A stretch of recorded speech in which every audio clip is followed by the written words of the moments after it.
ശരിക്കും പറഞ്ഞാൽ ഒരു ഒളിമ്പിക് മെഡലിസ്റ്റ് ആയിട്ട് റിട്ടയർ ചെയ്യാൻ പറ്റാൻ ഒരു ഭാഗ്യം എന്താ കിട്ടാനുള്ളത്. ഏറ്റവും വലിയ എന്താ പറയുന്നത്, ശ്രീജേഷിന്റെ ആ ഒരു ഹോക്കിയോടുള്ള പാഷനും ഡെഡിക്കേഷനും ദൈവം കൊടുത്ത ഒരു ട്രൂ റിവാർഡായിട്ടാണ് എനിക്ക് പറയാനുള്ളത്. Thank you so much. ഭയങ്കര സന്തോഷം, ഭയങ്കര സന്തോഷം.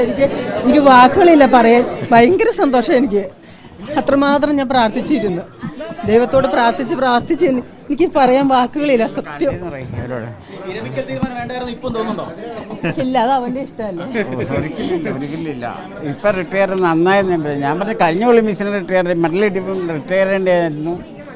നല്ലൊരു എത്തോടുകൂടി റിട്ടയർ ചെയ്യണം. മീൻസ് അതാണല്ലോ ഏറ്റവും നല്ല ആവശ്യം. നമുക്ക് സന്തോഷമായതല്ലോ, വളരെ സന്തോഷമുണ്ട്. ഉറപ്പായിട്ട് ഇതെല്ലാം മെഡൽ കൊണ്ട് വരും എന്ന് പറയുന്നുണ്ട്. രാവിലെ കളിക്കാൻ മടക്കുമ്പോൾ വിളിച്ചേ പറ ഇത് അതാ പറയട്ടെ.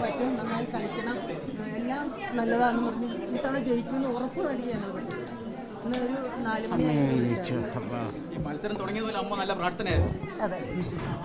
പ്രാർത്ഥനയാണല്ലോ ഞങ്ങൾ ഉള്ളത്. തീർച്ചയായിട്ടും പ്രാർത്ഥിക്കണം. ദൈവാനുഗ്രഹമാണ് നമുക്ക് ഇത്രയും കിട്ടിയത്.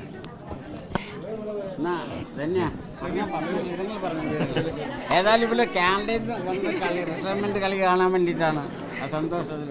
തീർച്ചയായിട്ടും അത് മെഡലോട് തീരാവുന്നത് വളരെ വളരെ സന്തോഷമായിട്ടുള്ള ഒരു കാര്യം തന്നെയാണ്. വളരെ സന്തോഷം. ദൈവത്തിന് നന്ദി. വളരെയധികം സന്തോഷം.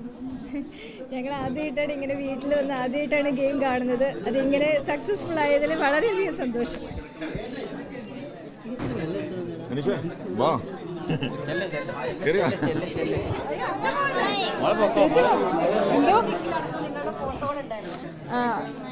ആ സ്റ്റിക്കിൽ പേരുണ്ടായിരുന്നു.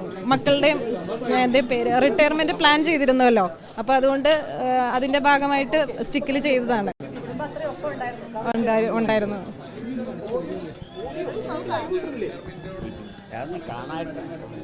തീർച്ചയായിട്ടും റിട്ടയർമെൻറ്റ് കരിയർ ബെസ്റ്റ് പെർഫോമൻസോടെ ഒരു വലിയ മേജർ ടൂർണമെൻറ്റ് കളിച്ച് റിട്ടയർ ചെയ്യണമെന്നാണ് റിട്ടയർമെൻറ്റിനെ പറ്റി പറയുമ്പോൾ എപ്പോഴും പറയാറുള്ളത്.